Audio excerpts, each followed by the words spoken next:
crois que vous êtes tous maintenant très impatients d'entendre notre invité, conférencier.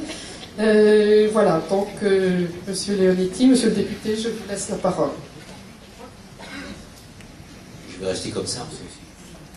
Moi, je vous remercie toutes les deux. C'est pas exceptionnel de trouver que dans le soin, dans la vie d'ailleurs, en général, ce sont les femmes qui sont toujours impliquées. Et je constate une fois de plus que c'est une majorité de femmes qui remplit cette salle.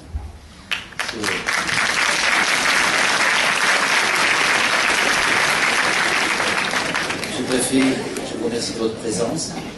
C'est un débat qui est un débat citoyen. Il ne concerne pas uniquement les soignants, il concerne l'ensemble de notre population. Et il est aussi un marqueur de nos sociétés.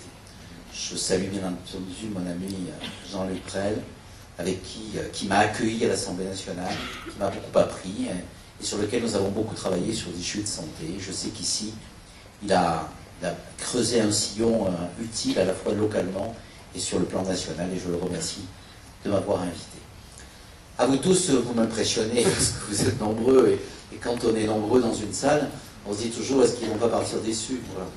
Alors déjà, il y a quelques déçus qui peut-être ne seront pas tellement déçus si vous êtes déçus, c'est ceux qui ne sont pas rentrés. Voilà. Mais pour ceux qui sont rentrés, on va essayer d'avoir un débat ensemble, et d'essayer d'abord de poser un problème qui peut paraître incongru. Est-ce que la mort est un marqueur de nos sociétés? La réponse est oui. La mort est un marqueur de nos sociétés. Et si vous regardez comment vivent les sociétés, les cultures, les civilisations, elles ont toujours une certaine idée de la mort, qui correspond bien entendu à une certaine idée du sens de la vie que chaque société veut imprimer à la vie. La nôtre n'échappe pas à ce critère. Et donc, nous sommes dans un débat qui est un débat à la fois interne, à ceux qui se préoccupent de cela, un débat qui touche tout le monde, et un débat en même temps qui est un débat sociétal. Il y a un sociologue qui disait « Chaque société a la mort qu'elle mérite ».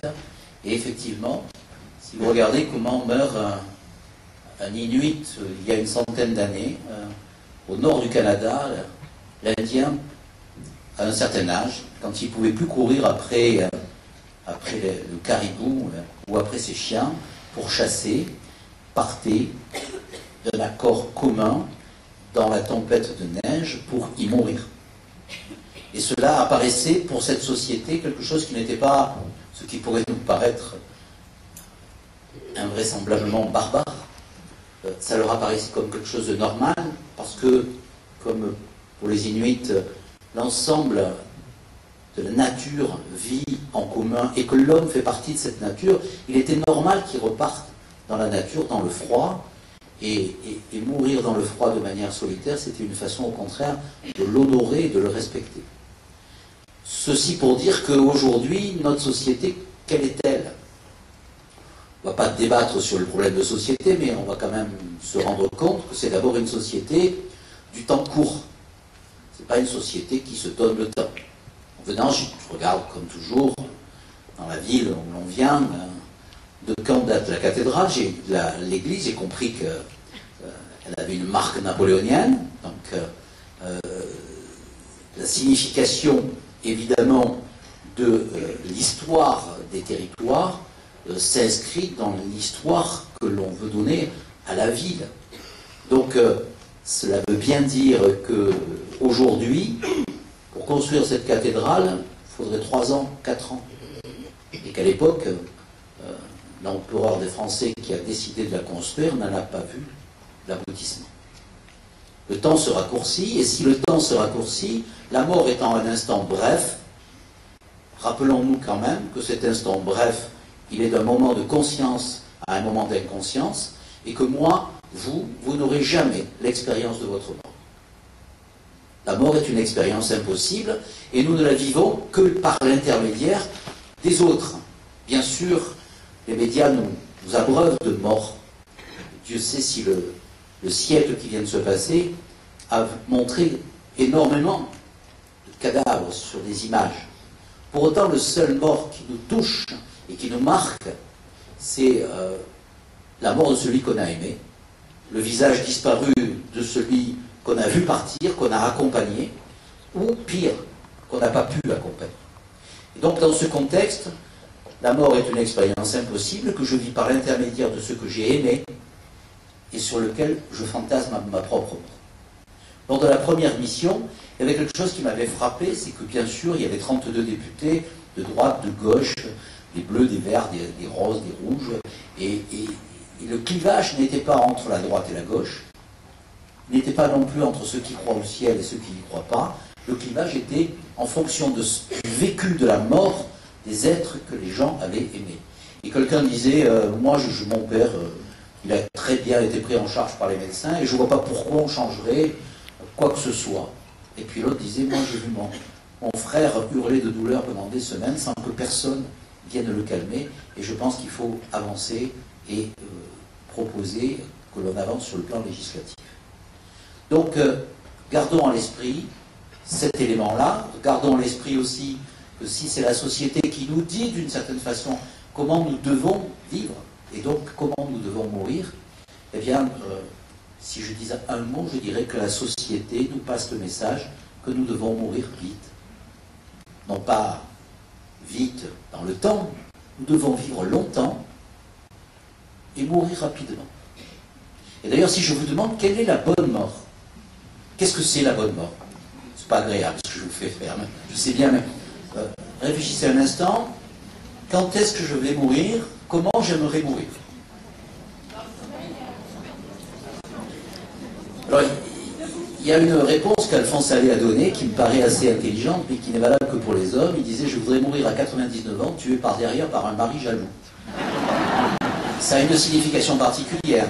Ça veut dire, je veux mourir très tard, je ne veux pas voir la mort venir, et en gros quand même, je veux mourir vivant, puisque je suis en pleine forme, puisque j'arrive encore à susciter la jalousie d'une personne.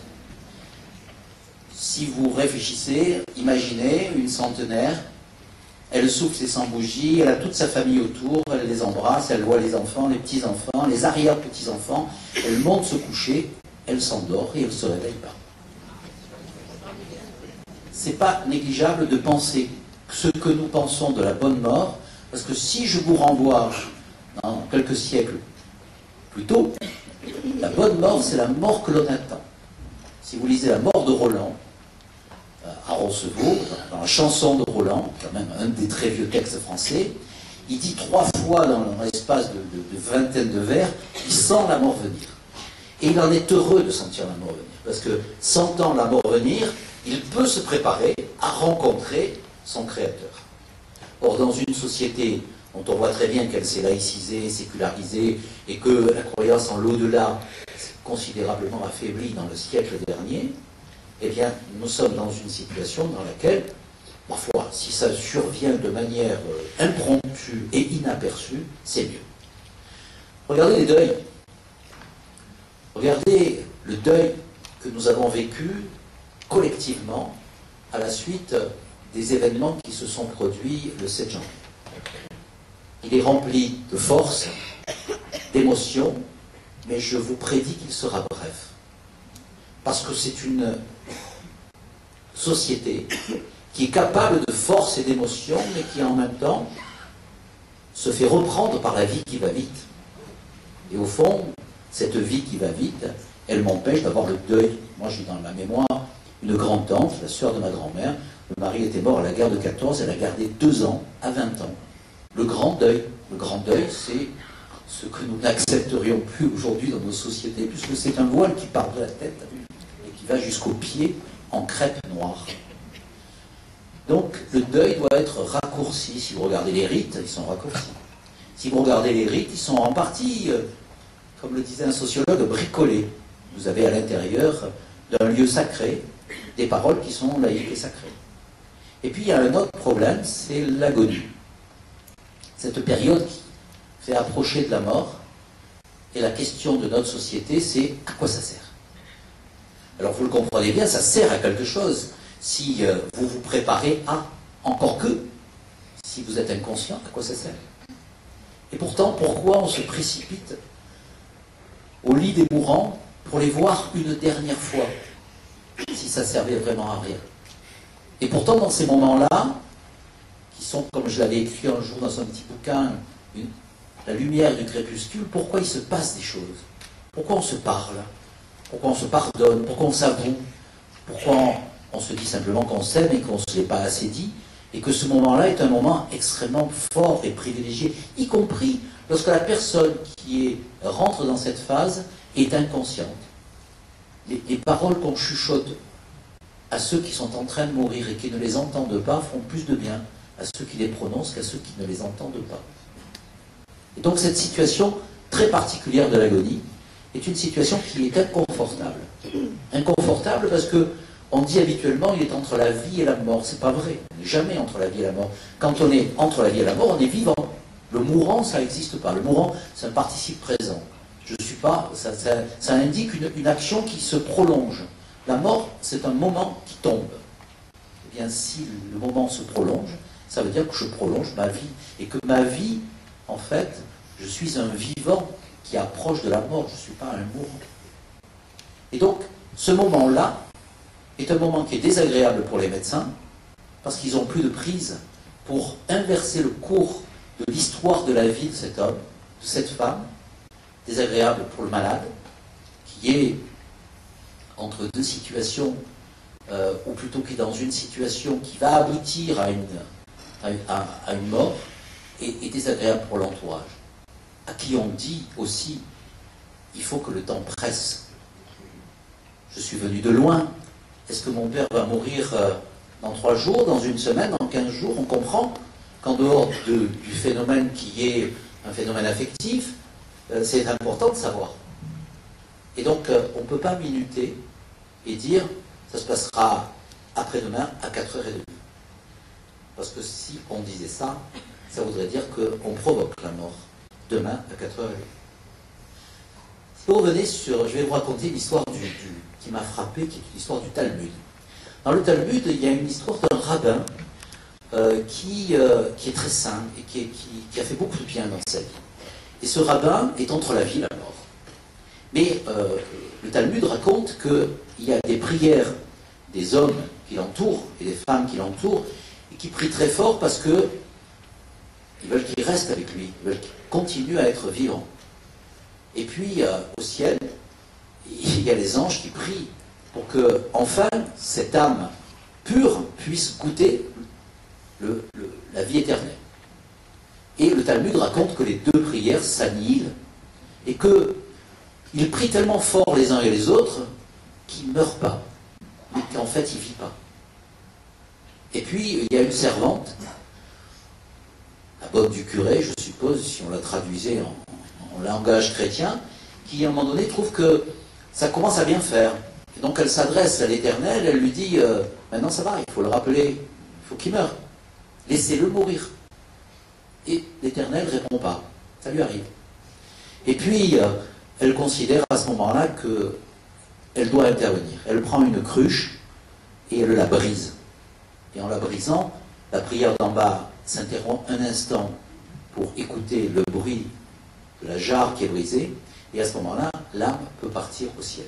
Je ne vous dis pas ça pour vous faire du prosélytisme sur la religion hébraïque. Je vous dis simplement ça pour vous dire combien, peut-être à un moment donné, il faut être capable, quand on est homme ou quand on est soignant, de briser la cruche pour permettre à ce que les choses qui doivent se faire se fassent. Et qu'en même temps, nous sommes à la fois les anges du ciel et les hommes de la terre, c'est que nous sommes parcourus, comme le malade, par des désirs de mort et des désirs de vie, qu'on retrouve très bien décrits par Freud sur le combat éternel entre l'éros et le thanatos, entre la mort qui est la séparation et entre l'amour qui est le rassemblement et la réunion. Si on va plus loin, quand on a débattu de ça et qu'on descend dans la réalité d'aujourd'hui, la mort, nous avons choisi de la médicaliser. Est-ce que nous l'avons choisi ou est-ce que c'est l'évolution de notre société?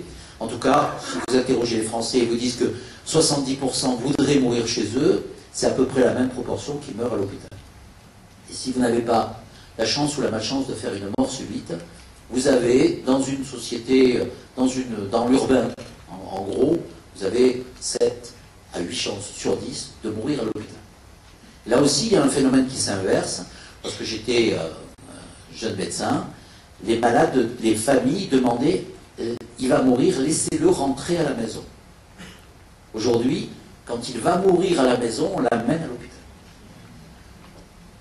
Il y a 10 000 raisons à ça. Hein, l'exiguïté des appartements, la société qui fait qu'il n'y a plus 3 générations qui vivent sur le même toit. On peut trouver toutes les raisons. Toujours est-il qu'on a médicalisé la mort, et on l'a tellement médicalisée qu'elle s'est trouvée, cette médecine, à contre-pied et à contre-sens. La médecine, telle qu'on nous l'apprend en France, et plus particulièrement en France, c'est une médecine qui sauve, qui guérit et qui triomphe. C'est une médecine de Prométhée. Les hommes sont allés voler le feu au ciel, ils l'ont ramené sur terre, ils ont donné l'outil de la science, du savoir, pour permettre à l'homme, peut-être, d'être équivalent des dieux.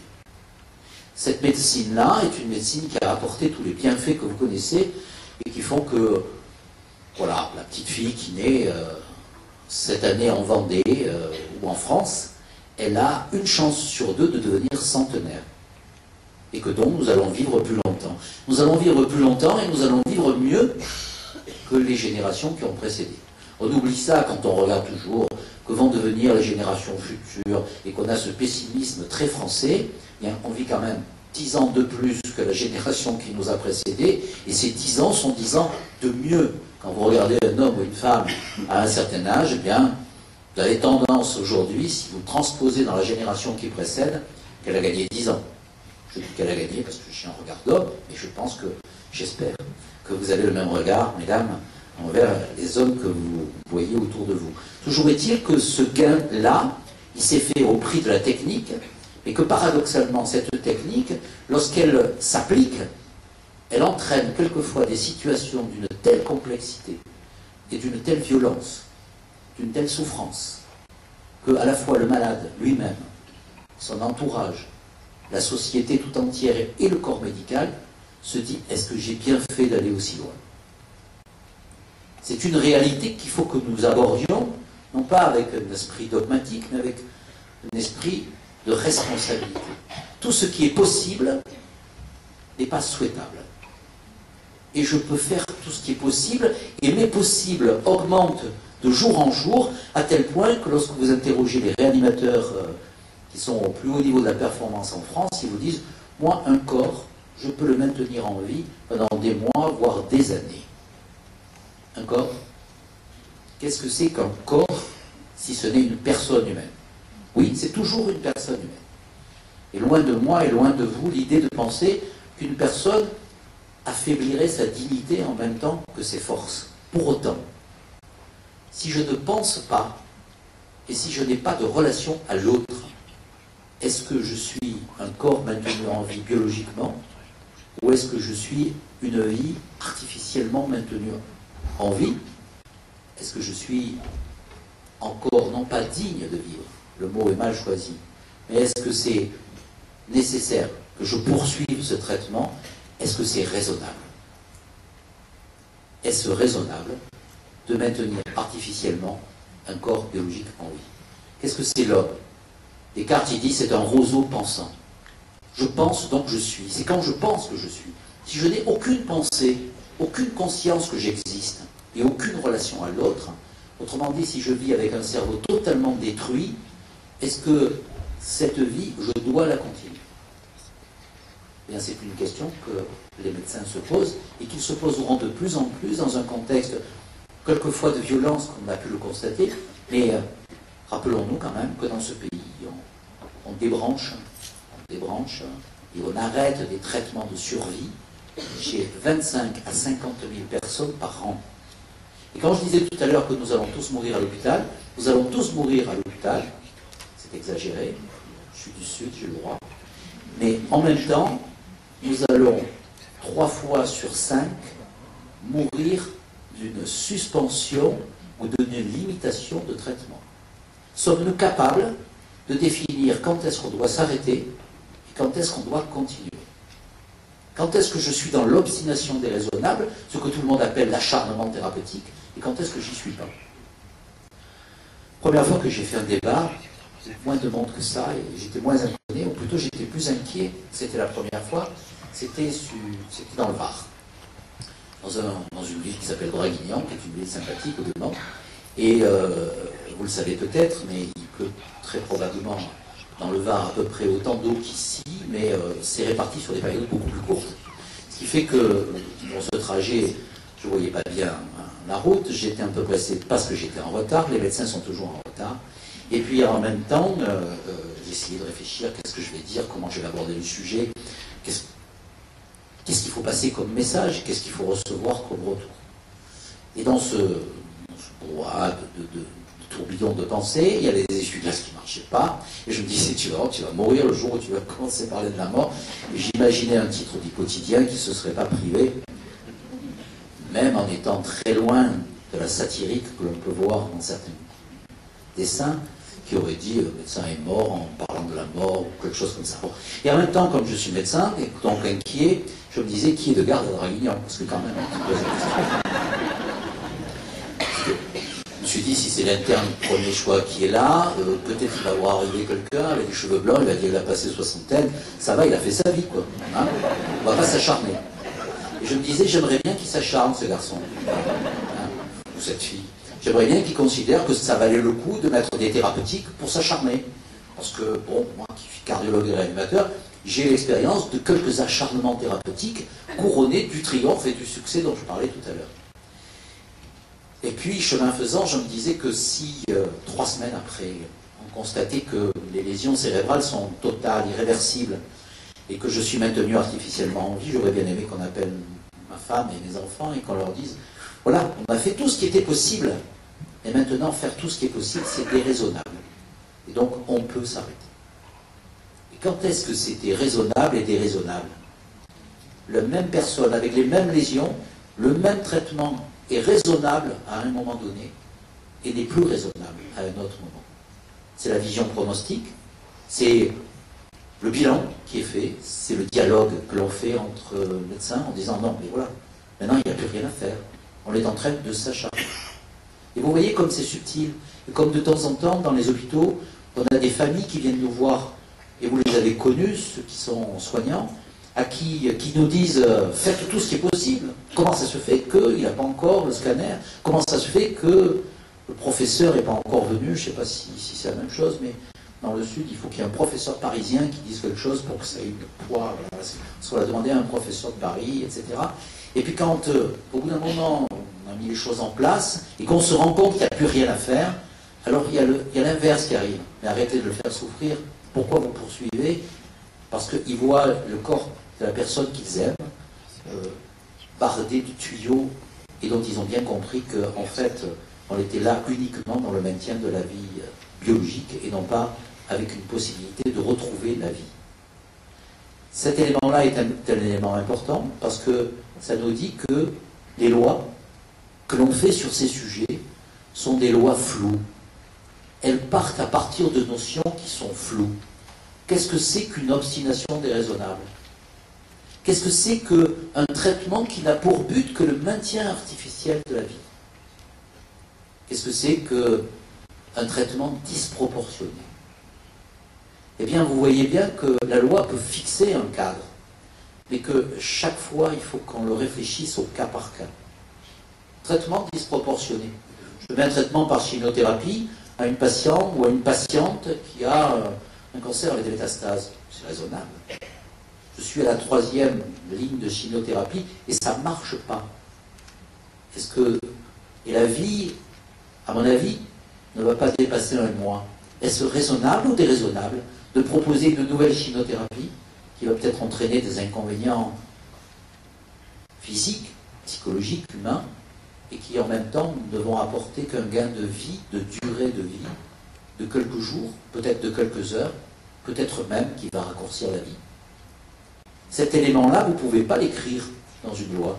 Vous pouvez simplement dire attention à la disproportion qu'il peut y avoir entre un traitement qui cherche toujours à guérir et en fait qui devrait à un moment donné penser à soulager, parce qu'on est plus dans l'accompagnement, dans la phase accompagnement et soulagement, que dans la phase guérison et salvatrice.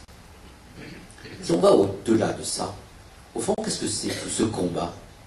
On pourrait dire, au fond, la religion, la foi, elle révèle une vérité, la morale, elle édicte des règles. L'éthique et les débats que nous avons là, ce sont des débats sur lesquels on s'interroge. Toutes les opinions sont justes. Ou plutôt, celui qui dit qu'il sait, obligatoirement, c'est celui qui ne sait pas. Celui qui dit, moi je sais comment je vais mourir et je sais ce que je ferai, celui-là est un menteur ou un fou. Il n'a absolument pas réfléchi au problème. Il n'a pas vécu cette fluctuation que l'on peut vivre dans les désirs de mort et dans les désirs de vie. Et qu'est-ce que c'est qui est le combat? Le combat, c'est l'autonomie, la liberté, valeur, s'il en est une valeur française et une valeur universelle, et de l'autre côté, la fragilité, la vulnérabilité, la vie humaine. Réfléchissons un instant à ces deux éléments. Ma liberté. Mon corps est à moi, et c'est moi qui décide. Oui. Je n'ai pas décidé de rentrer dans cette vie, mais Sénèque et les stoïciens disent « et tu peux en sortir quand tu veux ». Je peux trouver qu'on passe une soirée agréable, en tout cas, moi vous avez l'air de m'écouter, donc elle n'est pas désagréable, mais en sortant, je peux très bien décider de rentrer à Paris et de me jeter dans la Seine. Je choisis entre le néant et la vie. C'est mon choix. Ça n'implique pas l'ensemble de la société, c'est mon choix. Et ça, vous le savez, depuis la Révolution française, ça n'est pas incriminé, parce que ça n'est pas considéré comme une faute. Premier point. Donc, si je suis dans cette liberté, pourquoi je n'aurais pas le droit de dire, maintenant, ma vie doit s'arrêter? Et qui peut mieux que la médecine me donner cette mort douce que j'attends?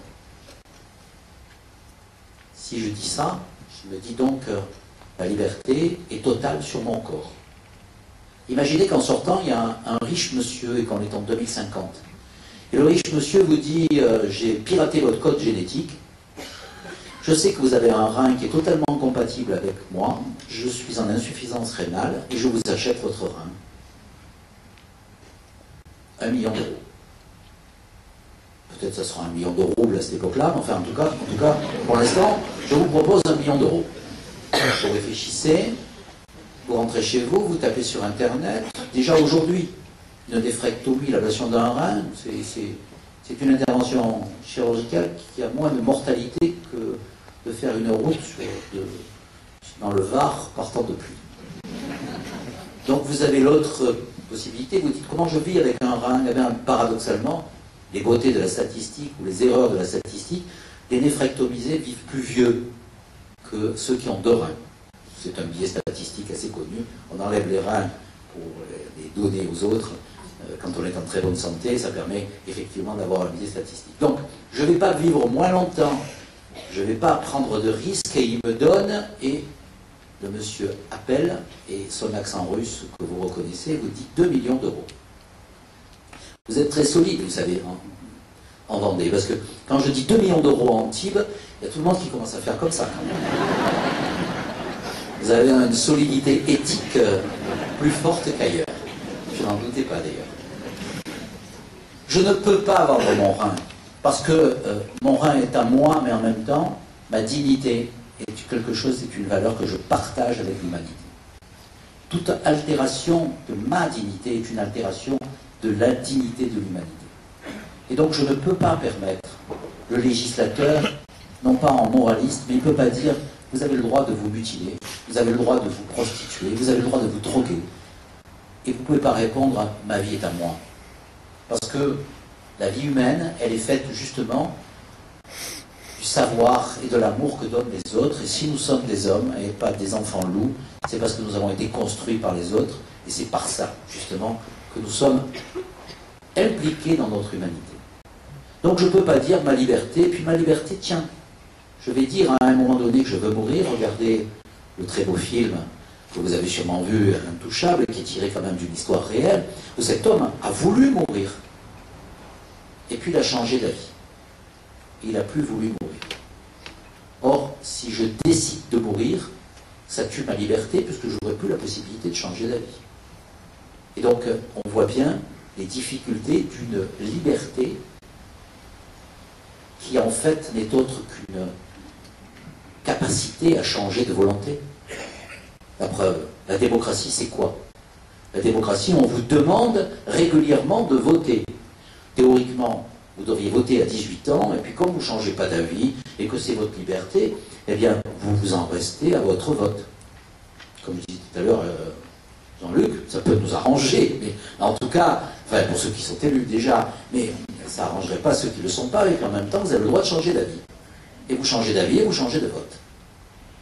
Et donc, la liberté, ça n'est rien d'autre que de changer de volonté. Or, Dieu sait que l'homme, quand il approche de la mort, eh bien, il n'est pas exactement dans la même situation que quand il est bien portant. La plus grosse erreur qu'on puisse faire vis-à-vis de quelqu'un qui est en train de mourir, ou plutôt qui va mourir, c'est de dire, moi à sa place, tu ne sais pas ce que tu diras à sa place.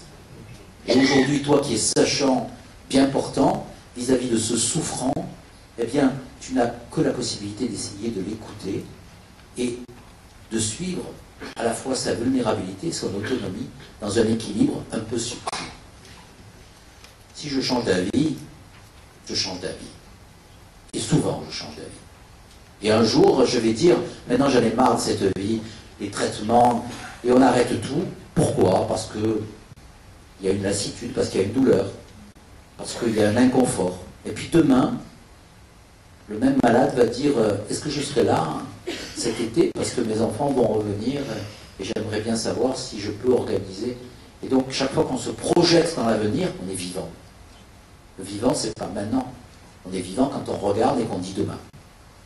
Donc la liberté, elle est soumise à des fluctuations. La vie humaine, on a vu tout à l'heure que moi, si je m'apprécie ma vie, je considère que cette vie humaine, elle est sacrée, non pas parce qu'elle est donnée par Dieu. Nous sommes dans un pays laïque et nous devons considérer, et pardon pour ceux que ça peut choquer, en tout cas le législateur doit considérer que le ciel est vide, mais en tout cas elle est sacrée parce que l'amour sacré de la patrie, ça existe, et le sacré, y compris dans la République, ça existe. Il y a des choses qui sont sacrées. Eh bien, la vie humaine, c'est sacré. Et c'est tellement sacré que c'est un droit opposable, oui. Ce n'est pas le droit de me jeter dans la Seine. Le droit à la vie, c'est quelque chose que vous pouvez demander à la société en disant « protégez ma vie ». C'est ce qu'on appelle un droit créance. J'appelle la société, je lui dis « j'ai droit à la vie ». Le droit à mourir, c'est un droit de liberté. J'ai le droit de prendre la décision, moi, mais je n'ai pas le droit de le réclamer à la société. C'est les avis du Conseil de l'Europe et la Cour européenne des droits de l'homme qui l'a défini ainsi. Pour aller plus loin, si j'ai un combat entre la vie et le combat entre la liberté, eh bien, j'ai un combat entre des valeurs. Il n'y a pas d'un côté le bien, de l'autre côté le mal. Il n'y a pas ceux qui savent et ceux qui ne savent pas. Il n'y a pas les progressistes et les ringards. Il y a simplement deux valeurs. Et ces deux valeurs sont en conflit. Et il faut accepter que des valeurs soient en conflit. Je vais vous citer un exemple où les valeurs sont en conflit. Vous avez l'hiver qui arrive, il neige. Il y a un SDF dehors. Voilà. Et M. le préfet décide qu'il faut protéger les personnes vulnérables. Et donc, il y a un SAMU social qui tourne. Et puis le SAMU social s'arrête devant le monsieur. Et le monsieur dit, je ne monte pas dans le camion du SAMU social. Qu'est-ce que je dois faire? Je dois respecter sa liberté, son autonomie, quitte à mettre sa vie en danger, ou je dois privilégier sa vie en le forçant à monter dans le camion, mais en altérant sa liberté. Bien, ces sujets-là sont des sujets qu'il faut que nous abordions dans leur complexité et dans leur diversité. C'est pour ça que la loi aujourd'hui est une loi générale sur des notions qu'il faut au cas par cas approfondir. Que dit-elle? La loi d'aujourd'hui et la loi de demain dit « je ne t'abandonnerai pas, je ne te laisserai pas souffrir, je ne te prolongerai pas de manière anormale. Je ne t'abandonnerai pas. Ce n'est pas parce que je ne te guéris pas que tu ne m'intéresses plus. J'ai tellement entendu dans les services hospitaliers, quelquefois cloisonnés, que ce malade n'est plus pour moi. C'est vrai que c'est souvent un chirurgien qui dit ça. J'ai opéré, j'ai ouvert, il n'y a rien, il y a des métastases partout, j'ai refermé, il n'est plus pour moi. Le malade est toujours pour nous société, pour nous soignants. Parce que dans sa vulnérabilité, il s'est confié à la protection de la société par l'intermédiaire de la médecine, et nous devons donc considérer qu'il est toujours pour nous. Et donc, l'abandon est une faute grave sur le plan des valeurs républicaines et sur le plan, bien entendu, de la médecine. Le deuxième, je ne te laisserai pas souffrir. C'est plus compliqué à promettre, parce que chacun a subi dans sa vie la douleur toute bête de la rage de dents, de la hernie discale, de la colique néphrétique, de l'accouchement. Et donc, il serait idiot de dire, bon, on va éradiquer toute souffrance, même au risque de mettre la vie en danger. Mais par contre, en revanche, si je suis très proche de la fin de vie, et qu'il me reste quelques heures ou quelques jours à vivre, quel sens a ma douleur? Pourquoi ne suis-je pas capable, alors que c'est écrit, alors que c'est admis, de faire en sorte que cet homme, cette femme, à la vie finissante, n'ait pas de souffrance? C'est la raison pour laquelle il faut que nous posions la question, pourquoi 8 personnes sur 10 qui s'étouffent en fin de vie n'est pas calmée? Pourquoi 12 à 15% des Français qui meurent dans des souffrances physiques insupportables? Si on continue à considérer que cette période-là est une période dans laquelle la souffrance est acceptable, eh bien, nous continuerons à avoir une demande d'interruption de la vie plus précoce pour ne pas subir cette période. Si je vous dis qu'est-ce que vous choisissez, vous avez une semaine à vivre. Ou bien vous souffrez pendant une semaine et vous mourrez, ou bien vous mourrez tout de suite. Moi, je préfère mourir tout de suite. Et je pense que vous aussi. Et si je vous dis, cette souffrance, je vais l'atténuer, voire la détruire totalement. Je vais combattre et tuer la souffrance, et puis je vais considérer que la qualité de vie en fin de vie est plus importante que la durée de vie, parce que la durée de vie est courte.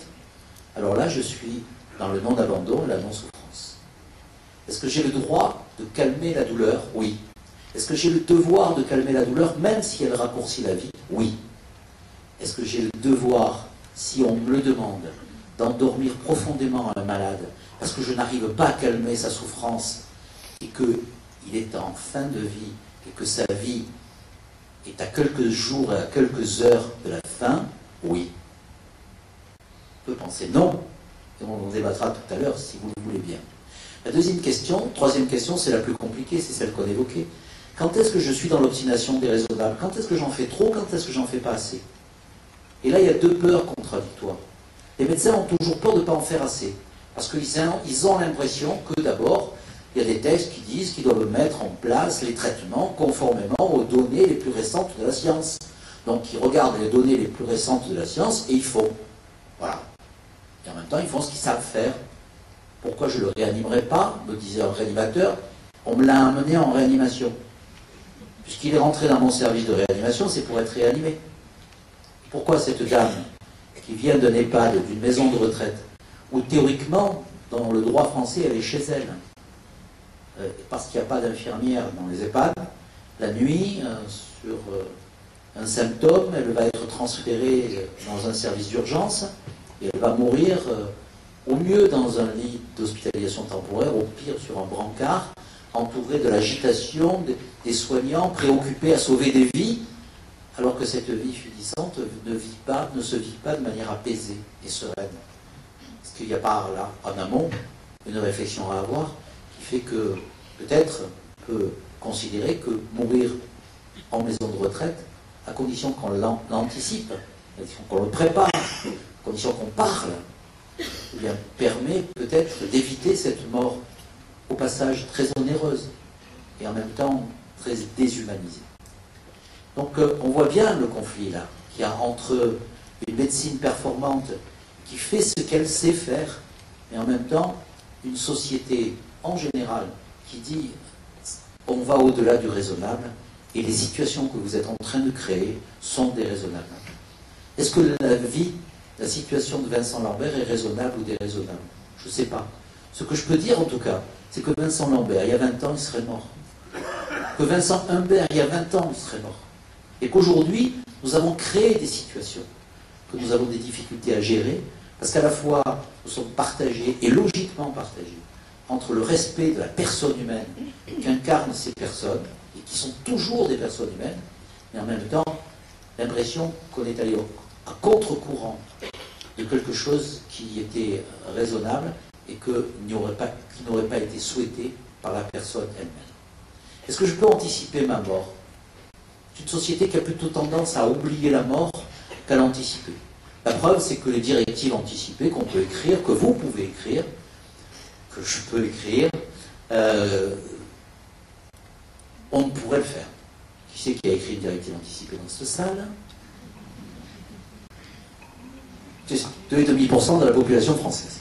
Et pourtant, vous êtes, je dirais, plus intéressés que les autres. La loi est mal faite aujourd'hui, en tout cas elle est incomplète. On a écrit qu'on pouvait écrire sur une page blanche. Sortez une page blanche, écrivez vos directives anticipées. Si vous êtes bien portant, vous êtes bien embêté, surtout si vous n'êtes pas médecin. Parce que moi j'ai écrit les directives anticipées, il n'y a plus qu'un médecin qui peut la lire, quoi. Et l'autre jour je discutais avec un neurochirurgien qui dit, moi j'ai rajouté au fait que je ne veux pas être en situation végétative ou post-relationnelle, avec des lésions cérébrales majeures et irréversibles, que je ne voulais pas qu'on me fasse un volet de décompression crânien, parce que je trouve que ça altère profondément le pronostic. Voilà, je demande ça à la population française, tout de suite comprendre. En fait, qu'est-ce qu'on ne veut pas quand on est bien portant? D'abord, on est incapable d'anticiper. Il faut que fantasmer cette mort. Je ne sais pas. Mais au fond, ce qu'on ne voudrait pas, c'est être anormalement prolongé. Bah, n'écrivez pas, c'est écrit dans la loi. Et pourtant, je vois bien qu'il y a des gens, 2 ans, 3 ans, 5 ans, 10 ans, qui sont maintenus artificiellement en vie. Donc la vraie question, c'est celle-là. Si je ne suis pas malade. Si je suis malade, j'en parle à mon médecin. Et quand on en parle au médecin, qu'est-ce que nous avons en retour? Combien de fois nous avons des malades qui nous disent « Docteur, me soigner c'est très bien, mais si je suis dans cette situation-là, vous ne ferez pas ça. Si je suis en train de m'étouffer, comme je me suis étouffé 10 fois, là, je parle comme un cardiologue, la 11e fois, si vous ne me tirez pas d'affaire, vous ne me mettez pas sur le respirateur. Hein. Vous m'endormez et vous me laissez partir. » Qu'est-ce qu'on répond? On répond « Oui, je le ferai. » Qu'est-ce qu'on fait? On le fait. Est-ce que c'est anormal que quelqu'un puisse écrire « Attention, je sais que j'ai telle maladie, je sais que ça peut finir comme ça. Je sais que, parce que j'ai un anévrisme cérébral, je peux faire une hémorragie cérébrale avec des lésions majeures. » Ne faites pas ça. N'allez pas au-delà du nécessaire si je me trouve dans telle situation. Je sais bien qu'un certain nombre de gens me diront « Et qu'est-ce que tu en sais si le jour où il est dans cette situation, il veut ou pas ?» Je ne peux plus l'interroger. Il ne parle plus. Est-ce que le fait d'avoir ce papier n'est pas quand même un élément dont je dois plus que tenir compte, que je dois suivre, ne serait-ce que par respect de la volonté de cette personne? Dernière question, et au fond, pour élargir le débat, qu'est-ce que c'est que la situation que nous vivons?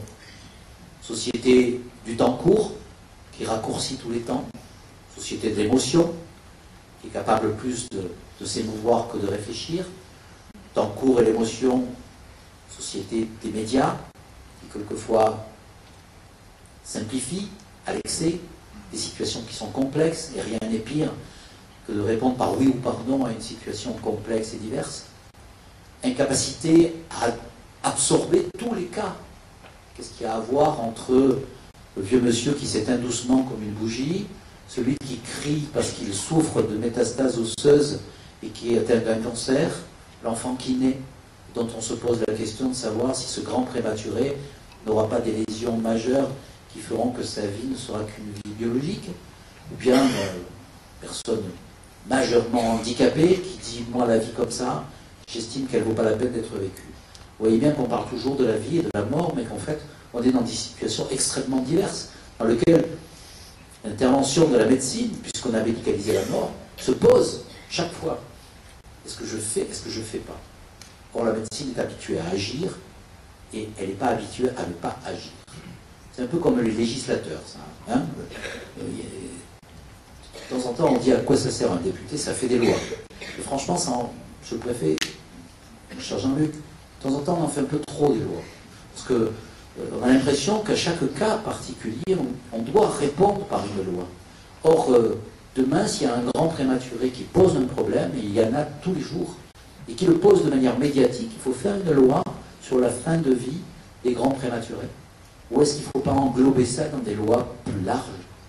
Les anglo-saxons ont des common law, la loi commune. Et ensuite, ils gèrent les problèmes par jurisprudence. Aujourd'hui, quand vous avez un problème français devant les tribunaux, immédiatement, et au plus haut niveau, des ministres, des députés disent « il faut changer la loi ». Vous voyez bien qu'il y a un problème. On oublie quelquefois que c'est normal dans un pays démocratique qu'on puisse demander l'application de la loi devant les tribunaux. Ça ne veut pas dire pour autant que la loi doit être révisée. Je ferme cette parenthèse pour rappeler que nous sommes dans une société de l'immédiat, de la réaction plutôt que de la réflexion, de l'émotion et du pathos plutôt que du logos, une société qui a besoin de crier de temps en temps sa force, sa colère, son indignation, son amour, sa fraternité, mais qui a un peu de difficulté à l'inscrire dans le temps en lui donnant du sens. Et puis en même temps, il y a un problème qui est un tabou, c'est la mort. La mort s'est défamiliarisée, elle s'est déshumanisée et elle s'est médicalisée. Je dirais qu'au fond, la société tout entière a trouvé un bon moyen. Dans mon pays de mes ancêtres, en Corse, quand quelqu'un allait mourir, on appelait. Je dis on appelait pas comme ça, mais enfin on appelait. On appelait, on écrivait, essayait de contacter. Et les voisins, et les amis, la famille, venaient, comme dans toute la France rurale, auprès du mort. Et la caractéristique, c'est que le mort comprenait bien qu'il allait mourir, parce que tout le monde était habillé en dimanche, en noir, et avec une cravate. Et ces paysans qui arrivaient endimanchés signaient bien qu'ils venaient pour la mort de la personne. Comme le dit la chanson de Roland, il sentait bien sa mort venir. Sa mort venait vite, pas toujours dans des très bonnes conditions, mais elle venait très rapidement parce qu'il n'y avait pas de moyens pour prolonger la vie. Et lorsque la mort venait, à ce moment-là, il y avait un deuil qui faisait que la société entière, en tout cas les amis, la famille, se confortaient. Eh bien, nous vivons des morts solitaires. Et comme la mort est désolidarisée, nous l'avons donnée non plus aux hommes en noir, mais aux hommes en blanc. Et nous voyons mourir des gens que nous aimons au travers de vitres, avec des tuyaux qui les traversent ou les transpercent, et avec le sentiment qu'on n'a pas été capable de leur dire au revoir. Est-ce que nous sommes capables, dans la société qui va venir, que nous avons à construire ensemble, est-ce que nous sommes capables de faire retrouver ce lien, de se dire au revoir, tout en faisant en sorte que la médecine continue, par sa technicité, à sauver des vies, mais aussi par sa technicité, à empêcher la souffrance. C'est le grand enjeu de la société moderne, je dirais même, au-delà du problème médical, c'est le grand enjeu de toutes les sociétés qui ont une haute valeur de technicité et qui sont un peu, je dirais, un peu comme le rabbin de tout à l'heure. Je ne dis pas qu'on est entre la vie et la mort, mais on est entre une société qui meurt et une société qui vit. On est en train de voir un modèle de société que nous avions cru éternel, et qui est en train de se déliter par endroits, et nous avons une difficulté à remettre les repères où il faut les mettre, pour faire en sorte que nous vivions notre fraternité dans les moments les plus difficiles, puisque nous sommes devant le plus vulnérable, avec la capacité justement de considérer que cette vulnérabilité n'est pas un handicap, mais qu'il est inhérent à la personne humaine. Je voudrais donc vous dire qu'en fait, nous sommes dans un conflit entre une éthique de la vulnérabilité, et je ne laisserai pas le vulnérable à s'affaiblir, parce que je renonce à la fraternité, mais en même temps, je suis dans une éthique de l'autonomie, et je ne peux pas ne pas écouter celui qui, parce qu'il est faible, serait pas écouté, et qui, au contraire, parce qu'il est faible, et qu'il est le plus faible d'entre nous, doit être écouté. Dans cette éthique de la vulnérabilité contre l'éthique de l'autonomie, c'est en fait une réunion qu'il faut faire de ces deux éthiques. Faire en sorte que, à la fois l'autonomie et la vulnérabilité soient prises en compte. Je terminerai par l'Odyssée, puisque tout à l'heure, je ne retrouve plus le monsieur qui m'en parlait. Il me disait qu'il m'avait déjà entendu parler d'Ulysse. Dans l'Odyssée, il y a beaucoup de passages qui sont très intéressants en termes de mythe et en termes de mort. Il y en a un qui est plus particulier, c'est quand Ulysse arrive sur l'île de Calypso. L'île de Calypso, c'est une petite île. Calypso, ça veut dire cachée. Elle est cachée, elle est aux confins du monde. Et Calypso est très jeune et très belle, elle n'a pas beaucoup de mérite à l'être, puisqu'elle est déesse. Et elle s'est faite octroyer l'immortalité, donc, et la beauté éternelle et la jeunesse éternelle. Comme c'est, on est en Grèce antique, le monde des dieux et le monde des hommes est assez mélangé, et elle tombe amoureuse d'Ulysse, qui lui n'est qu'un homme, et Ulysse tombe amoureuse d'elle, ce qu'on peut comprendre. Et puis au bout de 7 ans, 7 c'est un chiffre dans la Bible comme dans l'Odyssée, qui veut dire longtemps. Au bout de longtemps, au bout d'un temps très long d'amour et de bonheur, Calypso propose à Ulysse de ne pas mourir et de faire comme elle, c'est-à-dire de rester jeune. Il n'est plus très jeune, lui, hein, il est parti, il va avoir 20 ans, et il a fait 10 ans la guerre de Troie, il a fait rentrer le cheval, vous connaissez l'histoire, et puis 10 ans il a tourné dans la Méditerranée et pour rentrer chez lui, et au bout de il a 40 ans, c'est un homme mûr. Bon. Elle lui dit, je te donne la jeunesse et l'immortalité, et on vit ici, heureux, caché, dans l'île de Calypso. Et ce qui est particulier, ce qui m'avait surpris lorsque j'avais étudié ça quand j'étais jeune, c'est qu'il dit non. Homère dit, regarde par-delà la mer, la terre Ithaque, c'est-à-dire sa ville natale, sa patrie et sa famille. Et Camus a une interprétation encore plus forte de ce texte. Il dit en fait, Ulysse s'oppose aux dieux. Voilà. Il assume son humanité. Il sait que son humanité, c'est parce qu'elle est liée à la finitude. Que l'histoire de l'homme, que le destin de chacun d'entre nous, si modeste soit-il, c'est un destin que nous assumons parce qu'il a un début, parce qu'il a une fin. Et que cette fin elle fait partie de notre vie. Et que, finalement, Camus dit, Ulysse montre que nous avons oublié la fierté de nos limites. Et comme l'autre figure de la mythologie grecque, c'est Prométhée dont on a parlé tout à l'heure, celui qui va chercher le feu des dieux et qui se prend pour Dieu, et qui est puni par les dieux, ou par la destinée, ou par la nature, peut-être que la médecine devrait être un peu moins prométhéenne et un peu plus odysséenne, et comprendre que cette vie qui finit, nous ne devons pas obligatoirement empêcher qu'elle finisse. Si on peut, oui, mais lorsqu'inéluctablement nous sommes face à une vie finissante, peut-être que nous devons au contraire mettre tous nos moyens humains, techniques, solidaires, pour faire en sorte que cette fin de vie soit la fierté de notre humanité, c'est-à-dire la fierté de nos limites, qui sont notre finitude et notre mort. Je vous remercie de votre attention et je suis bien heureux d'écouter vos questions et de débattre avec vous. Merci.